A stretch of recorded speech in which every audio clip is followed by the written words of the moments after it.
ये भी कोई जिंदगी है? इससे ज्यादा रौनक तो अभी भी शहर खामोशा में होगी। बानो की हवस ने इस कस्र को एक वीराने में बदल दिया है।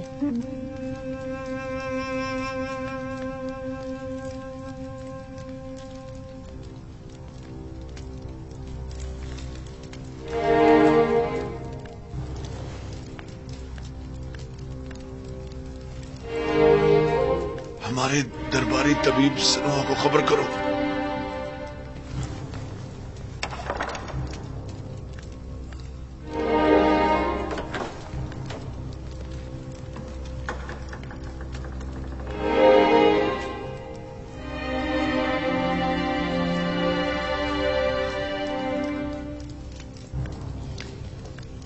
गालिबन जनाबे पूतीफार की तबीयत नासाज है। मालूम है, लेकिन मैं कर भी क्या सकती हूँ? उन्हें तबीब की जरूरत है, मेरी नहीं। क्या मालूम मेरी मौजूदगी से उनकी तबीयत मजीद खराब हो जाए।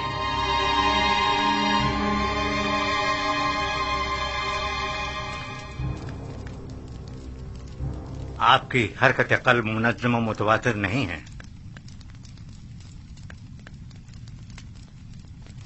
आली जनाब, कोशिश करें शदीद गम और गुस्से से परहेज करें और कुछ अरसा इस्तिराहत फरमाएं।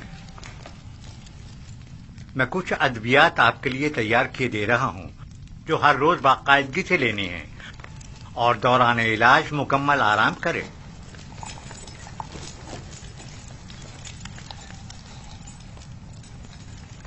क्या कर रहे हैं आली जनाब? मैंने कहा था कि आपका दिल सही तौर पर काम नहीं कर रहा है। मिस्र के बड़े और माहिर तबीब सनोहा पर मुकम्मल इत्मीनान होने के बावजूद भी मैं उनकी इस तजवीज पर अमल करने से कासिर हूँ। ज्यादा चलना फिरना आपके लिए मुज़िर है। उमूर मिस्र की जिम्मेदारी मेहनत शाका की मतकाजी है। अलबत्ता इसके अलावा आप जो भी तजवीज करेंगे मैं उस पर अमल करूंगा। मैं इस मुआवजे की जिम्मेदारी से बड़ी उतमा होता हूँ और आपकी सेहत की मजीद खराबी की सूरत में कम अज कम मैं जिम्मेदार नहीं आली जनाब।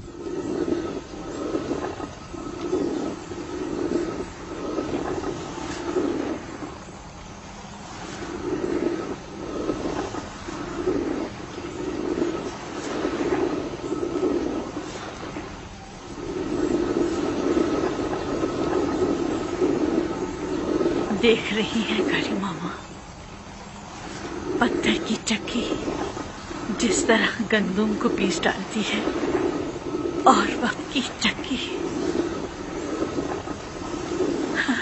इंसान को।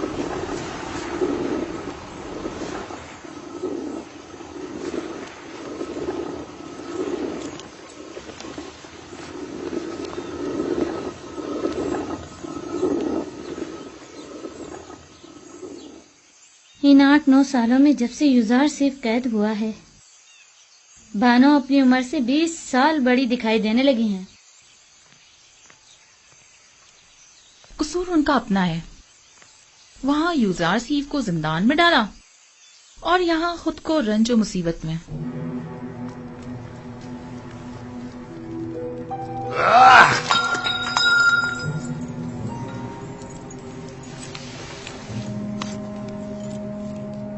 ये सर दर्द मुझे मार डालेगा।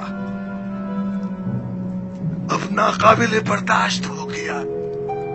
जाओ सनोहा को बुलाओ।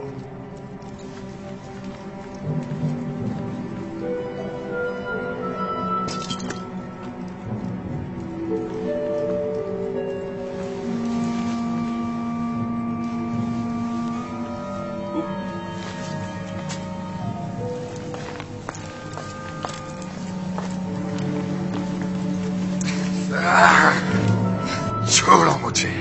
आप इफरात से काम ले रहे हैं आली जनाब। आपके सरदर्द और बीमारी की वजह यही शराब है। मेरी तस्कीन की वजह सिर्फ यही है। अगर ये बेखबरी ना हो तो ये सरदर्द तो मेरी जान ही ले ले। आली जनाब, फरमा रवाए मिस्र की उम्र दराज हो। मेहरबानी करके पानी मंगवाइए ताकि आली जनाब अपने अद्वियात ले सके।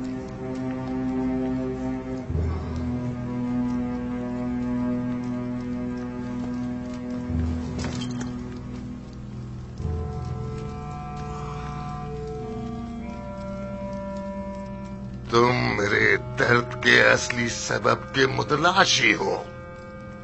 यह जानते हो कि मेरा मरज क्या है, लेकिन बता नहीं रहे हो। आप भी जानते हैं कि असल मसला कसरत शराब नोशी है। ये मैं पहले ही अर्ज कर चुका हूँ बानो, लेकिन फरमानरवाए मिस्र ने बंदाए नाचीज की बातों पर कोई तवज्जो नहीं दी। मैं अच्छी तरह जानता हूँ कि ये शराब ही मेरा वाहिद इलाज है और सिर्फ इसी से मुझे तस्कीन मिल सकती है। लेकिन दर हकीकत जहर कातिल है। क्या बक रहे हो? दर्द की कोई दवा कर सकते हो या नहीं? आली जनाब, अगर आपने शराब नोशी तर्क न की तो मुझे मजबूरन आपके सर की जर्राही करना पड़ेगी और आपके मगज की रगों को नुकसान पहुंचाने वाले छोटे छोटे कीड़ों का खात्मा करना होगा। मेरे दिमाग को चाटने वाले और नुकसान पहुंचाने वाले कीड़े तो ये माबद आमून के कान हैं, और जब तक कि इनका कोई सत्याभाव न कर लूं मेरा इलाज मुमकिन नहीं। नहीं नहीं, मैं किसी भी सूरत तुम्हें जर्राही की इजाजत नहीं दे सकता, क्योंकि इसमें जिंदा बचने का इम्कान बहुत ही कम है। फिर शराब नोशी तर्क कर दीजिए। तर्क तो नहीं, अलबत्ता कम कम पीऊंगा।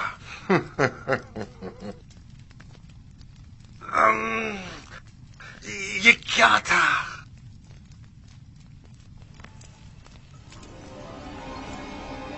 बेनरूस से कहो कि थोड़ी सी खालिस और ग्वारा शराब तैयार कर रही। मैं अपने खुदावंदगार को खतरे से आगाह कर रहा हूँ। अपना ख्याल रखिएगा।